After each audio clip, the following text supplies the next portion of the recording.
ذرية من حملنا مع نوح إنه كان عبدا شكورا. الحمد لله وحده، والصلاة والسلام على من لا نبي بعده وعلى آله وأصحابه أجمعين.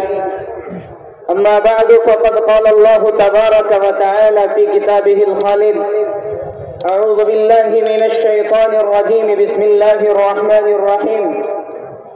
كل نفس ذائقة الموت وإنما توفون أجوركم يوم القيامة فمن زحزح عن النار وأدخل الجنة فقد فاز وما الحياة الدنيا إلا متاع الغرور.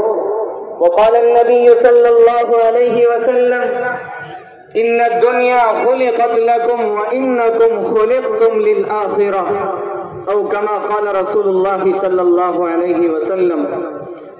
ہے یہی دھن تجھ کو رہوں سب سے والا، ہے یہی دھن تجھ کو رہوں سب سے والا، وہ زینت نرالی وہ فیشن نرالا، تجھے حسن ظاہر نے دھوکے میں ڈالا، جیا کرتا ہے کیا یوں ہی مرنے والا، جگہ جی لگانے کی دنیا نہیں ہے، یہ عبرت کی جا ہے تماشا نہیں ہے. حضرات محترم، آج میں آپ حضرات کے سامنے ایک ایسا موضوع، ایک ایسا عنوان، ایک ایسا مسئلہ، ایک ایسا نظریہ انشاءاللہ بیان کرنے کی کوشش کروں گا جو اختلاف سے والا تر ہے. عزیزان محترم، دنیا میں ہر مسئلے، ہر نظریے، ہر فلسفے پر اختلاف موجود ہے، مگر دنیا کے کسی بھی خطے، کسی بھی فلسفے اور کسی بھی نظریے میں اس بات پر کوئی اختلاف نہیں. دنیا کا کوئی بھی شخص، دنیا کی کوئی بھی قوم، دنیا کی کوئی بھی حکومت و سلطنت اس بات کا انکار کرنے والی نہیں.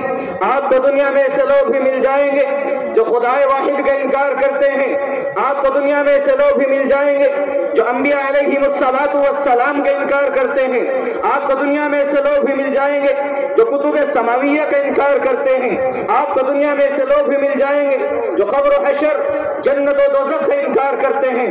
مگر آپ کو دنیا میں کوئی بھی ایسا شخص نہیں ملے گا جو اس چیز کا انکار کرتا ہو. وہ چیز کیا ہے؟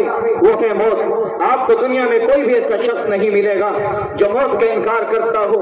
موت کا کوئی شخص انکار کر ہی نہیں سکتا، کیونکہ موت ایک بدیہی حقیقت ہے، موت ایک اٹل حقیقت ہے، موت ایک ناقابل تردید حقیقت ہے، موت ایک نہ بدلنے والا فیصلہ ہے جس کا مشاہدہ ہر انسان اپنی دونوں آنکھوں سے دن رات اپنے گاؤں، اپنے محلوں اور گلی کوچوں میں کرتا رہتا ہے. اس روئے زمین پر رہنے والے ہر شخص، ہر قوم، ہر گروہ کو اس بات پر یقین ہے کہ ایک نہ ایک دن اس عمر ناپائیدار کو ختم ہونا ہے. ہر شخص کو اس بات پر یقین ہے کہ جب موت کے آنے کا وقت آ گیا تو آ جائے گی. نہ تو اسے بادشاہوں کے قلعے روک سکتے اور نہ ہی بلند بالا عمارتیں اور دیواریں اس کی راہ میں حائل ہو سکتی ہے. ہر شخص کو یقین ہے کہ موت نہ تو فرعون جیسے متکبر کو چھوڑتی ہے اور نہ ہی موسیٰ جیسے کلیم اللہ کو چھوڑتی ہے. ہر شخص کو یقین ہے کہ موت سے نہ تو ابو بکر عمر محفوظ رہ سکے اور نہ ہی سرور کائنات جناب رسول اللہ صلی اللہ علیہ وسلم محفوظ رہ سکے. زندہ ہے جو موت کی ایذا بھی سہے گا، زندہ ہے جو موت کی ایذا بھی سہے گا. جب سرور عالم نہ رہے تو کون رہے گا؟ اینما تکونوا یدرککم الموت ولو کنتم فی بروج مشیدہ. اور نہ ہی حکومت و طاقت کے ذریعے موت کو ڈالا اور روکا جا سکتا ہے. موت کو اگر حکومت کے ذریعے ڈالا جا سکتا تو فرعون کو کبھی موت نہ آتی. موت کو اگر وزارت کے ذریعے ڈالا جا سکتا تو حامان کو کبھی موت نہ آتی. موت کو اگر دولت کے ذریعے ڈالا جا سکتا تو قارون کو کبھی موت نہ آتی. موت کو اگر حسن و جمال کے ذریعے ڈالا جا سکتا تو حضرت یوسف علیہ السلام کو کبھی موت نہ آتی. موت کو اگر نبوت کے ذریعے ڈالا جا سکتا تو انبیاء علیہ السلام کو کبھی موت نہ آتی. موت کو اگر ولایت کے ذریعے ڈالا جا سکتا تو اولیاء اللہ کو کبھی موت نہ آتی. موت کو اگر پیار و محبت کے ذریعے ڈالا جا سکتا تو لیلا اور مجنوں کو کبھی موت نہ آتی.